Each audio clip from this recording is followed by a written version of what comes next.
Big pass அரோராவோட போட்டோவை இப்ப நம்ம Facebookல அப்லோட் பண்ண போறோம். அப்லோட் பண்ணிட்டேன். இப்ப என்ன நடக்குதுன்னு மட்டும் பாருங்க. கண்டென்ட் நாட் அலோட்னு எனக்கு எரர் வந்துடுச்சு. ஏன்னா இந்த இமேஜ்ல ரேசி கண்டென்ட் இருக்கு, அதாவது அடல்ட் கண்டென்ட் இருக்கு.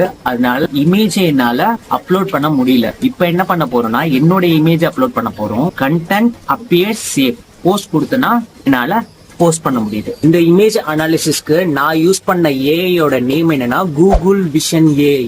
இது மாதிரியான ஏஐஸ் தான் இன்ஸ்டாகிராம், Facebookல நீங்க ஒரு போஸ்ட் போடுறீங்கன்னா அந்த போஸ்ட் போடும் போது இது மாதிரியான ஏஐஸ் தான் உங்களுடைய போஸ்ட அனாலிசிஸ் பண்ணி பார்க்கும். உங்க போஸ்ட் இன்அப்ராப்ரியேட் கண்டென்ட்டா இருக்குன்னா உங்க போஸ்ட இது மாதிரியான ஏஐஸ் யூஸ் பண்ணி தான் பிளாக் பண்றாங்க. இந்த கூகுள் விஷன் ஏஐ நான் எப்படி கிரியேட் பண்ணனா, நீங்க கூகுள் கிளவுட் அக்கௌண்ட் ஓபன் பண்ணிட்டு விஷன் ஏஐன்னு சர்ச் பண்ணீங்கன்னா உங்களுக்கு இந்த ஏஐ வரும்.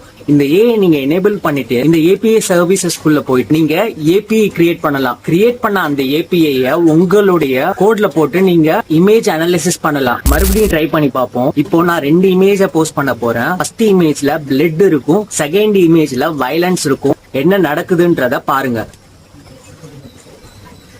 செம்மையா ஒர்க் ஆகுதுல. இது மாதிரியான ஏஐஸ் நீங்க உங்களுடைய வெப் அப்ளிகேஷன்லயோ இல்ல உங்களுடைய ஆப்லயோ நீங்க இன்டகிரேட் பண்ணலாம். இந்த கூகுள் விஷன் ஏஐ பத்தி இன்னும் நிறைய இன்ஃபர்மேஷன் உங்களுக்கு வேணும்னா கமெண்ட்ல விஷன் கமெண்ட் பண்ணுங்க. ஆனா நீங்க என்ன ஃபாலோ பண்ணிட்டு தான் கமெண்ட் பண்ணணும். நான் உங்களுக்கு இன்பாக்ஸ்ல இந்த ஏஐ பத்தி மோர் இன்ஃபர்மேஷனை உங்களுக்கு சென்ட் பண்றேன். இது மாதிரி ஏஐ ரிலேட்டடான வீடியோஸ் பார்க்கணும்னா என்ன ஃபாலோ பண்ணிக்கோங்க.